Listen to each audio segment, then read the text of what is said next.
नमस्कार दोस्तों, मैं विकास शाक्य एक बार फिर से आप सबका स्वागत करता हूं अपने चैनल पर। और जैसा कि आपको पता है कि हम कली हनुवाणी में इस समय चैप्टर नंबर 10 जिसका टाइटल है अदृश्य चार, इसको डिस्कस कर रहे हैं। और आज इसका 5वां पार्ट हम डिस्कस करने जा रहे हैं। कोशिश करूंगा कि इसी पार्ट में यह चैप्टर खत्म हो जाए, ज़्यादा लंबी वीडियो ना बने, लेकिन देखते हैं जितना भी हो पाता है उसको हम देखने की कोशिश करते हैं। तो पिछले वीडियो तक आपने ये देखा कि किस तरीके से हनुमान जी ने संस्कार काया तक बातें बता दी हैं कि संस्कार काया क्या होती है। उन्होंने भीष्म का, पितामह भीष्म का एग्जाम्पल लिया जो कि महाभारत काल के एक पात्र थे।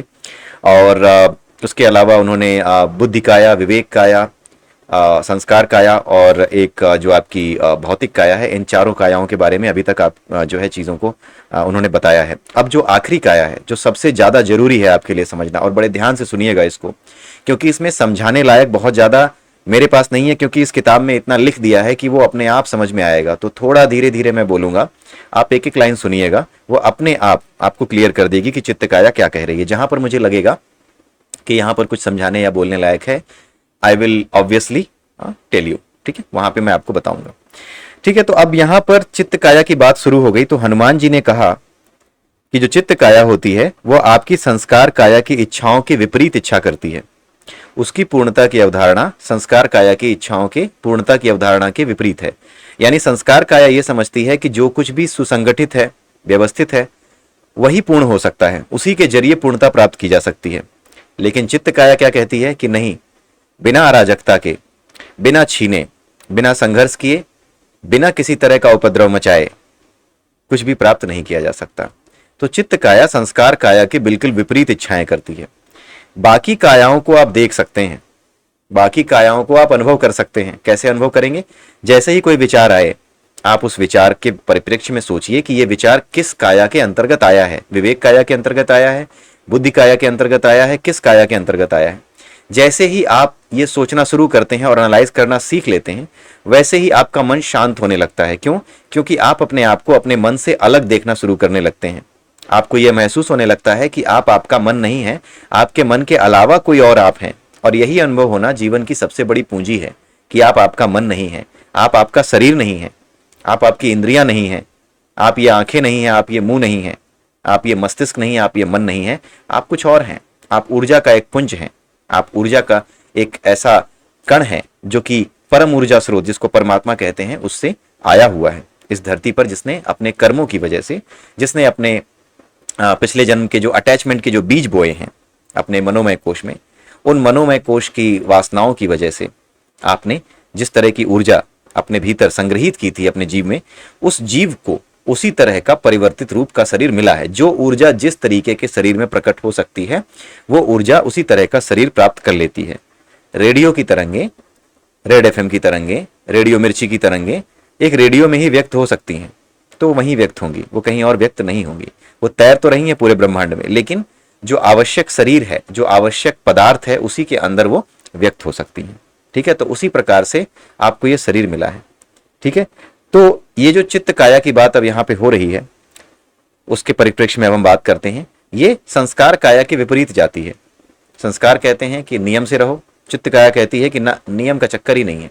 जब तक आप छीनोगे नहीं, उपद्रव नहीं मचाओगे, जब तक आप उछल कूद नहीं करोगे, जब तक आप नियमों को नहीं तोड़ोगे, तब तक आपके लिए यह आसान नहीं होगा कोई भी चीज प्राप्त करना। यही कराती है। और ये इतनी खतरनाक होती है कि यही काया आपकी आत्महत्या की जो सोच होती है, लोगों को जो आत्महत्या की सोच आती है लोगों के भीतर, लोगों के मन में, वो आत्महत्या की सोच को प्रेरित करने वाली जो काया होती है मन की, वो यही काया होती है जो आत्महत्या के लिए प्रेरित करती है। और अगर आप इन चीजों की प्रैक्टिस करते रहेंगे तो ही आपको ये फायदा पहुंचाएगी, नहीं तो कब आप इन कायाओं के चक्कर में आ जाएंगे आपको पता नहीं चलेगा। जानने के बाद भी गलतियां होती हैं, और गलतियां ना हो इसके लिए बहुत जरूरी है कि हनुमान जी पर आप श्रद्धा रखें, विश्वास रखें, उन्हें अपना गुरु समझें, अपना आध्यात्मिक गुरु जो आपके सामने प्रकट भले ही ना हो, लेकिन इस पुस्तक के माध्यम से आपका मार्गदर्शन कर रहे हैं, सुंदरकांड के माध्यम से आपका मार्गदर्शन कर रहे हैं, रामचरितमानस के माध्यम से आपका मार्गदर्शन कर रहे हैं।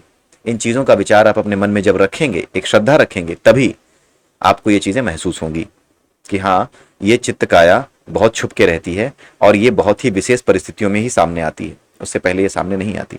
तो आइए अब हम देखते हैं। आपकी चित्त काया भी आपके किरदार को पूर्ण करना चाहती है। उसका मानना है कि यदि कुछ पूर्ण है तो वह अराजक, बेतरतीब अनगढ़, अज्ञेय, अव्यवस्थित, अनियमित, अप्रत्याशित और तर्कहीन है। यानी तर्क को यह महत्व ही नहीं देती। कोई भी ऐसा तर्क जो इसके काम में बाधा डाले उसको ये सिरे से नकारती है। वो सिर्फ ये कहती है कि ये तर्क केवल और केवल एक शब्दों का माया जाल है, और उससे दूर हट करके वो अपनी इच्छा पूरी करने के लिए किसी और तरीके का तर्क या कोई भी अराजकतावादी तर्क लेकर के सामने आ जाती है, और उसके अनुसार ही ये चित्तकाया आपसे काम करवाती है। अब यहां पे एग्जाम्पल दिया उन्होंने, क्या आपने कभी नियमों को तोड़ने, संकट भरे कार्य करने, हानिकारक पदार्थों का सेवन करने, इधर उधर भटकने, अज्ञात की गहराइयों में कूदने, किसी को मारने या स्वयं को मारने की इच्छा अनुभव की है? ये सब चित्त काया की इच्छाओं के उदाहरण हैं। बड़े ध्यान से सुनिएगा, ये चित्त काया की इच्छाओं के उदाहरण है, और इसकी मदद से अगर आप इसको समझ लेते हैं तो इस वीडियो को अगर आपने ठीक से देख लिया तो आप कोशिश कर सकते हैं उन लोगों को सहयोग करने की जिनके मन में डिप्रेशन है, जिनके दिमाग में डिप्रेशन चलता रहता है, जो आत्महत्या की ओर जा सकते हैं।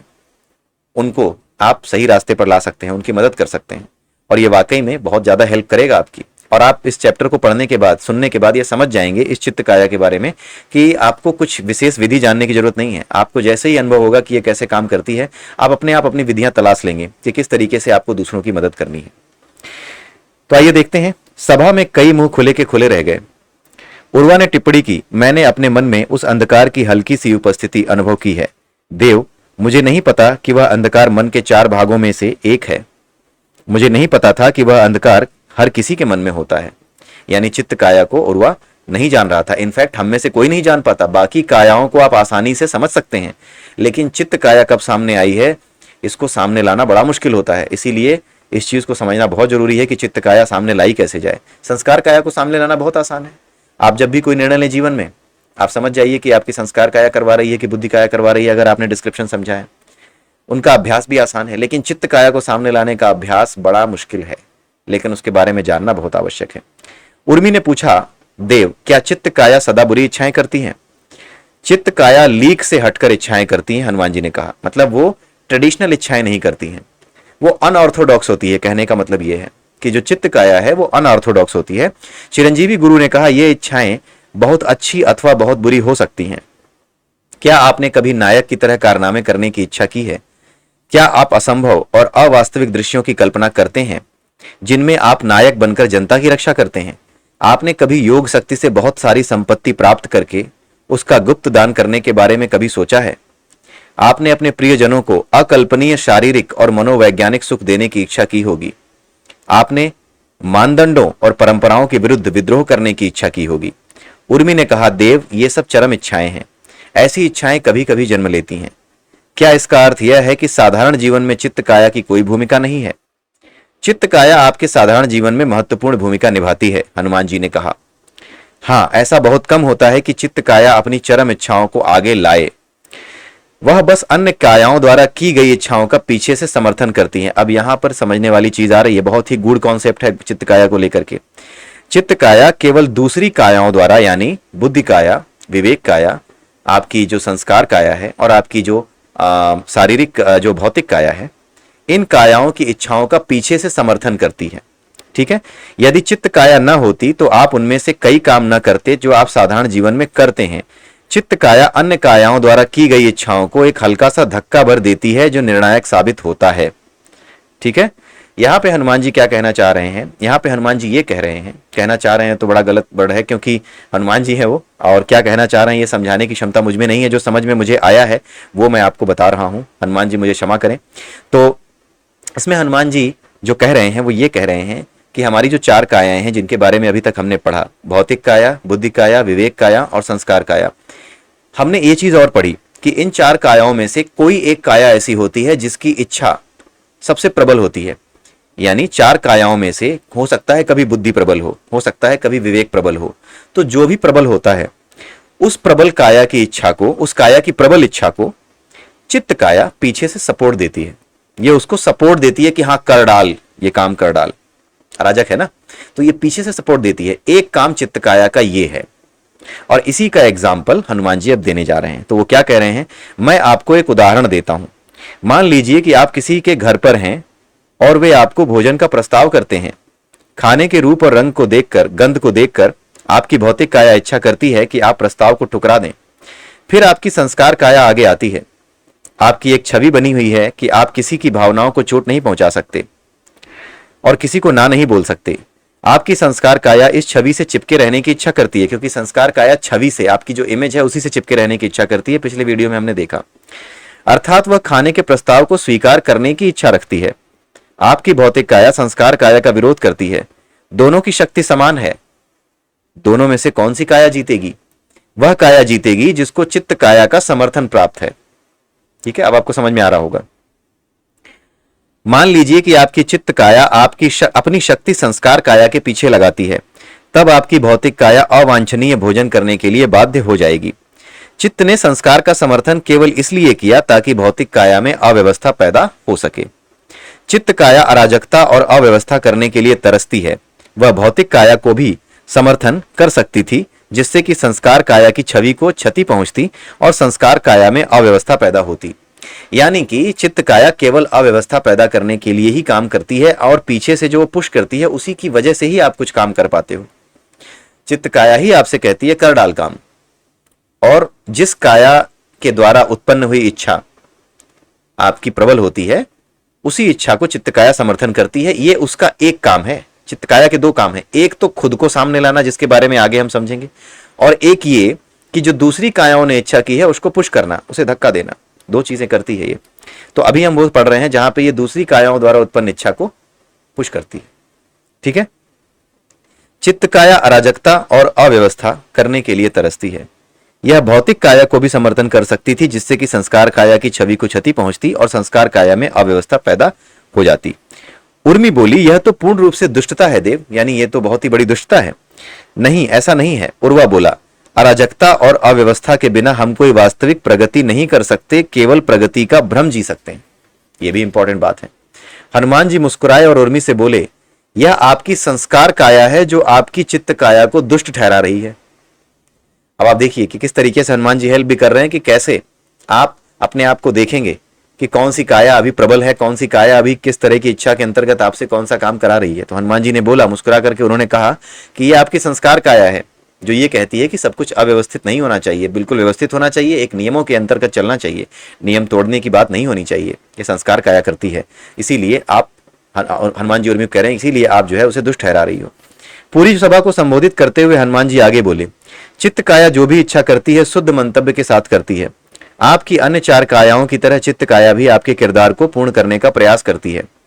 उसका वास्तव में मानना है कि पूर्णता की राह अव्यवस्था और अराजकता से होकर के जाती है। हाँ, चित्त काया यदि इतनी शक्तिशाली हो जाए कि अन्य कायाएं उसकी इच्छाओं का विरोध ना कर सकें, तब किरदार शीघ्र से नष्ट हो जाता है। ये इंपॉर्टेंट चीज है। अगेन, चार कायाओं में से जिस काया की इच्छा मजबूत हुई, ठीक है, चार कायाओं में से कोई ना कोई काया आपकी प्रबल रहती है हमेशा। चाहे बुद्धि काया प्रबल होती है जो भविष्य के बारे में सोच रही हो, चाहे विवेक काया प्रबल होती है। जीने का जो मकसद होता है ये चार कायाएं तय करती हैं। चित्त काया को छोड़ करके चार कायाएं तय करती रहती है। जो काया मजबूत होती है जिस पर्टिकुलर टाइम में, उसी काया के पीछे चित्त काया लग जाती है ताकि वो काम कराया जा सके, वो इच्छा जो कि दूसरी काया ने की है उस काम को कराया जा सके, वो करती है। लेकिन अगर चारों कायाएं सरेंडर कर जाएं, ठीक है, अगर वो आपकी इच्छाओं का विरोध ना कर पाए, अन्य कायाएं उसकी इच्छाओं का विरोध ना कर सकें, तब किरदार बहुत शीघ्र नष्ट हो जाता। अब इसके आगे आप ध्यान से सुनिएगा। और यदि चित्त काया अत्यधिक कमजोर होकर प्रतिबंधित हो जाए, यानी चित्त काया भी बहुत कमजोर हो जाए, तो अन्य चार कायाएं किरदार को एक ही वृत्त में घुमाती रहती हैं। यानी आप हमेशा कंफ्यूज रहोगे, करोगे कुछ नहीं। ठीक है, इससे यह भ्रम तो रहेगा कि किरदार प्रगति कर रहा है, परंतु वास्तविक प्रगति नहीं हो रही होगी। कई बार आपके साथ ऐसा होता होगा कि ये मैं कर डालूंगा, लेकिन इच्छा शक्ति कमजोर होती है। ये वही स्थिति होती है जब चित्त काया सरेंडर कर जाती है, चित्त काया कमजोर पड़ जाती है और बाकी की चार कायाएं तरह तरह की इच्छाएं करती है, और चित्त काया की तरफ से धक्का नहीं मिलता, इसलिए वो घूमती रहती है आपस में। कभी कोई इच्छा आती है, कभी कोई इच्छा आती है, और उस वजह से आप घूमते रहते हो। ये स्थिति आपकी होती होगी कई बार, जहां पे ये आप सोचते होगे कि मैं क्या करूं, मैं ये भी कर लूंगा, मैं वो भी कर लूंगा। करने का इरादा नहीं है, इरादा तो है, लेकिन इच्छा, जो प्रबल इच्छा शक्ति होती है ना, वो प्रबल इच्छा शक्ति आपके पीछे नहीं लगी हुई है। आप चाहते हो कि आप ये एग्जाम निकाल लो, आप चाहते हो कि नौकरी के साथ साथ आप आईएएस बन जाओ, तैयारी कर लो, लेकिन आप कर तो रहे हो, लेकिन जो दृढ़ इच्छा शक्ति, जो आपको प्रबल इच्छा शक्ति जो धक्का देती है, सुबह उठा देती है कि भाई 4 घंटे ही सो, 5 घंटे ही सो, कुछ ऐसे मेडिटेशन कर जिससे कि नींद आपकी 3 घंटे में ही पूरी हो जाए और तुम तैयारी कर सको। नींद के विषय में हम बाद में बात करेंगे। ये जो पश्चिम का भ्रम है कि नींद पूरी 6 घंटे में ही होती है, ये कहीं भी हमारे शास्त्रों में किसी भी जगह पे वर्णित नहीं है। जो नींद है वो एक मेडिटेशन है, हमारे यहाँ मेडिटेशन से ही नींद को जोड़ा गया है। और नींद मेडिटेशन अगर सही से कर पाते हैं तो 6 घंटे की नींद से जो ऊर्जा आपके अंदर आती है वो ऊर्जा कुछ घंटों की नींद से या कुछ घंटों के मेडिटेशन से भी उतनी वापस आ सकती है। निद्रा को जीतने वाले लोग भी हमारी संस्कृति में रहे हैं, इसलिए उस विषय पे भी हम कभी और बात करेंगे। लेकिन विषय से न भटकते हुए इस पे वापस आते हैं कि यदि चित्त काया अत्यधिक कमजोर होकर प्रतिबंधित हो जाए तो अन्य 4 कायाएं किरदार को एक ही वृत्त में घुमाती रहती हैं। इससे यह भ्रम तो रहेगा कि किरदार प्रगति कर रहा है, परंतु वास्तविक प्रगति नहीं हो रही होगी। प्रगति तब होती है जब आपकी चित्त काया और संस्कार काया के बीच संतुलन होता है, यानी चित्त काया और संस्कार काया, प्रगति के लिए चित्त काया और संस्कार काया दोनों का बैलेंस में होना जरूरी है। यानी नियमों में बंद करके लेकिन चित्त काया के साथ, चित्त काया नियमों में बंद करके अराजकता करे, यानी नियम ना तोड़े, अराजकता तो करे, अज्ञात की गहराइयों में जाए तो सही, जो नहीं पता है, जिसके लिए किसी ने प्रयास नहीं किया, उस प्रयास को करे तो सही, लेकिन संस्कार ना छोड़े। जब इस तरह से प्रयास किए जाते हैं तब समाज प्रगति करता है, तब व्यक्ति प्रगति करता है, तब राष्ट्र प्रगति करते हैं और तब विश्व प्रगति करता है। अन्यथा विश्व और सारा निकाय इसका, चाहे परिवार हो चाहे समाज हो, सब रुक जाते हैं। ठीक है। प्रगति तब होती है जब आपकी चित्त काया और संस्कार काया के बीच संतुलन होता है। नई खोजें तब होती हैं जब चित्त काया को अज्ञात के अंधेरे में कूदने की स्वतंत्रता हो, परंतु संस्कार की रस्सी से बंधे रह करके। देव, क्या इसमें मुक्ति के मार्ग पर प्रगति भी शामिल है? आत्मज्ञान के मार्ग पर प्रगति, योग शक्तियों को प्राप्त करने के मार्ग पर शक्ति? उर्मी ने पूछा। जैसा कि मैंने कहा, आपकी आत्मा को जागृत करने के लिए आपको अपनी चारों अदृश्य मानसिक कायाओं को दृश्यमान करना होगा। अधिकांश साधक अन्य 3 को सफलतापूर्वक दृश्यमान कर लेते हैं, परंतु चित्त काया को नहीं कर पाते। उन्हें चित्त काया के बारे में जितनी अधिक जानकारी मिलती है उतना ही अधिक वे उसे ढक देने का प्रयास करते हैं। अब आगे ध्यान से सुनते जाइए, क्योंकि इस किताब में सारी बातें बड़ी क्लियर लिखी हैं जो है, और ये बिल्कुल क्लियरली आपको समझ में आएंगी। हनुमान जी ने कहा, ऐसा क्यों देव? अब ध्यान से सुनिएगा, कहानी सुना रहे हैं हनुमान जी। बचपन में आपने बच्चों को खा जाने वाले राक्षस के बारे में कहानियां सुनी होंगी। वह राक्षस जो आपके डेरे के समीप सीमा के बाहर रहता है, सुनी है या नहीं? हनुमान जी ने पूछा। हाँ देव, उर्मी ने उत्तर दिया। परंतु अब हमें बोध है कि वे कहानियां हमें क्यों सुनाई जाती थीं। अब हम जानते हैं कि ऐसा कोई राक्षस उपस्थित नहीं है, परंतु जंगल के अन्य संकट डेरे की सीमा के बाहर वास्तव में उपस्थित हैं। उस राक्षस के काल्पनिक डर ने हमें जंगल के वास्तविक संकटों से बचाया है। हनुमान जी ने कहा, चित्त को उस राक्षस की तरह ही समझो। अंतर यह है कि चित्त का वास्तव में अस्तित्व है। अब ध्यान से समझिएगा कि हनुमान जी ने जो कहानी सुनाई है उसमें डेरे के बाहर एक राक्षस जो रहता था, वो राक्षस बच्चों को डराने के लिए बताया जाता था। लेकिन जो चित्त है ये वही राक्षस है, लेकिन वो राक्षस असल में नहीं था, लेकिन चित्त असल में होता है, चित्त का अस्तित्व होता है। बस यही हनुमान जी यहाँ पे बता रहे हैं। और वह सदा दुष्ट इच्छाएं नहीं करता, वह छिपा हुआ रहता है और अज्ञात रहता है। वह आपकी नियमित जीवन में की गई इच्छाओं को प्रभावित करता है, परंतु आगे आकर नहीं, पीछे रहकर। चित्त से आपकी प्रत्यक्ष भेंट कभी कभी ही होती है, और वह भेंट प्रायः अप्रिय ही होती है। चित्त से ठीक प्रकार भेंट करने की बजाय आप वापस अपनी अन्य कायाओं के पास भागते हैं और चित्त के अस्तित्व को पूरी तरह से नकारने का प्रयास करते हैं। जिस तरह बचपन में अज्ञात राक्षस के डर ने आपको अपने डेरे की सीमा के भीतर बंद रखा, वैसे ही चित्त का भय आपको मन के कारागार में सीमित रखता है। अब आपको समझ में आ रहा होगा हनुमान जी क्या कह रहे हैं।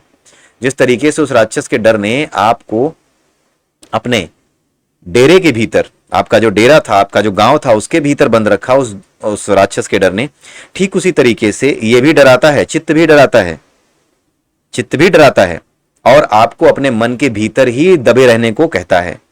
चित्त जब भी आपके सामने आता है तो आप उससे दूर भागना चाहते हैं और मन की दूसरी इच्छाओं की तरफ जाना चाहते हैं, यानी बुद्धि काया की तरफ, विवेक काया की तरफ आप भागते हैं। जब चित्त अपने आप को सामने रखता है तो आप उधर भागते हैं। अभी आपको सिर्फ ये पता होगा कि अभी आपको यह अनुभव हो रहा होगा कि आप भागते तो हैं, बुद्धि विवेक का इस्तेमाल करने लगते हैं, लेकिन ये कौन सा समय होता है जब आप पहचान सकें कि चित्त काया सामने आई है, उसके बारे में अब आपको यहां पे आगे पता चलेगा। आपको चित्त का अच्छे से सामना करना चाहिए और उसे सामने लाने का प्रयास करना चाहिए, क्योंकि जब चित्त आपके सामने आता है तो जीवन में कोई बवंडर ले आता है। मैं आपको एक दृश्य दिखाता हूं। मातंगों ने अपनी आंखें बंद की तो उन्हें एक अंधेरे कक्ष का दृश्य दिखाई दिया। एक युवक जिसका चेहरा धसा हुआ लग रहा था, एक कुर्सी पर बैठा था और एक पृष्ठ पर कुछ लिख रहा था। उसके हाथ कांप रहे थे। हनुमान जी ने कहा, यह युवक जिसकी आयु 20 वर्ष की भी नहीं है, आत्महत्या करने का विचार कर रहा है। क्यों? क्योंकि उसकी चित्त काया उसकी अन्य 4 कायाओं से अधिक शक्तिशाली हो गई है। अब चित्त काया सामने कब आती है ये बताया जा रहा है। चित्त काया तब सामने आती है जब चारों कायाएं, बाकी की चारों कायाएं कमजोर पड़ जाती हैं, जब वो चारों कायाएं सरेंडर कर जाती हैं, ठीक है, तब चित्त सामने आता है। चित्त के 2 काम होते हैं, एक तो बाकी की चारों कायाओं को पुश देना। अगर वो 4 कायाएं अपना काम कर रही हैं, उन 4 कायाओं में से किसी ने भी सरेंडर नहीं किया है, कोई भी एक काम कर रही है, तो चित्त काया उस काया की इच्छा का समर्थन करती है, पीछे से धक्का देती है। लेकिन अगर वो 4 कायाएं, यानी जो बुद्धि है, आपकी विवेक काया है, संस्कार काया है, ये सरेंडर कर जाएं, जब ये सरेंडर कर जाती हैं, केवल उसी स्थिति में ही चित्त सामने आता है और चित्त अराजकता करता है। तो जब आपकी बाकी की कायाएं सरेंडर कर जाती हैं और ये अराजकता करेगा तो क्या करेगा, ये जरा ध्यान से सुनिएगा, ये बहुत जरूरी है और ये आपको दूसरों की हेल्प करने में भी और आपकी अपनी हेल्प करने में भी आपकी मदद करेगा। ठीक है, हनुमान जी ने बताया वह युवक जिसकी आयु 20 वर्ष भी नहीं है आत्महत्या करने का विचार कर रहा है, क्योंकि उसकी चित्त काया अन्य 4 कायाओं से अधिक शक्तिशाली हो गई है। उसकी विवेक काया जो उसके अन्य किरदारों के साथ संबंध निर्धारित करती है, उसने उसे यह कट्टर विश्वास करा रखा है कि उसके माता पिता उसके जीवन के केंद्रीय किरदार हैं। विवेक काया फेल हो चुकी है। कैसे फेल हुई है वो बता रहे हैं, क्योंकि उसकी चारों कायाएं फेल हैं। 3 कायाएं जो मन की हैं वो फेल हो चुकी हैं। अब जो है वही हनुमान जी बता रहे हैं कौन कौन सी कैसे फेल हुई है।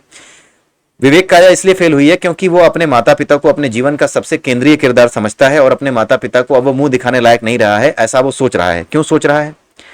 उसके माता पिता उसके जीवन के केंद्रीय किरदार हैं, उनकी इच्छाएं पूर्ण होने पर ही वह पूर्णता का अनुभव करेगा। उसकी छवि एक आज्ञाकारी और समर्पित पुत्र की है, यह संस्कार काया आ गई। उसके जीवन का एकमात्र उद्देश्य अपने माता पिता को गौरवान्वित करना रहा है। उसकी संस्कार काया ने सदा इस छवि को बनाए रखने और मजबूत करने की इच्छा जताई है। वह पिछले 1 वर्ष से एक परीक्षा की तैयारी कर रहा था। उसकी बुद्धि काया उस दिन के लिए तैयारी कर रही थी जब वह परीक्षा में सफल होकर अपने माता पिता को सुख देने वाला था और स्वयं पूर्णता का अनुभव करने वाला था। आज वह परीक्षा में असफल हो गया है, फेल हो गया है। उसकी बुद्धि, विवेक और संस्कार छीण पड़ गए हैं। वे चित्त को सीमा में रखने में असमर्थ हो गए हैं। उनकी पूर्णता की अवधारणा टूटकर बिखर गई है, यानी वो सरेंडर कर गए हैं। यह समझ लो कि वे चित्त को कह रहे हैं कि हम किरदार को पूर्ण करने के प्रयासों में असफल रहे हैं, हमारे सारे प्रयास असफल हो गए हैं। बुद्धि फेल हो गई है क्योंकि भविष्य क्या होगा ये नहीं सोच पा रहा है लड़का। विवेक काया फेल हो चुकी है, संस्कार काया फेल हो चुकी है। माता पिता को गौरवान्वित करना ये संस्कार कहते थे उसके, ये सब फेल हो चुके हैं। सब कायाएं समर्पण कर चुकी हैं, सरेंडर कर चुकी हैं। तो बचा क्या? बची चित्त काया। अब चित्त काया अपने आप को सामने ले आती है तब जबकि बाकी सारी कायाएं सरेंडर कर जाती हैं। उसका चित्त सामने आया भी है तो सबसे चरम इच्छा को लेकर के सामने आया है, भौतिक काया को मार डालने की इच्छा को लेकर के। उसका मानना है कि यदि पूर्ण कोई चीज है तो वह निश्चित रूप से मिट्टी से बनी भौतिक काया नहीं हो सकती। उसकी भौतिक काया जीने की इच्छा करती है, परंतु उस इच्छा को अब किसी अन्य काया का समर्थन प्राप्त नहीं है। उर्मी ने कहा, यह तो बहुत भयानक है देव। चित्त जब स्वयं सामने आता है तो बहुत बड़ी हानि कर सकता है। क्या चित्त को दृश्यमान करने का कोई हानि रहित ढंग नहीं है?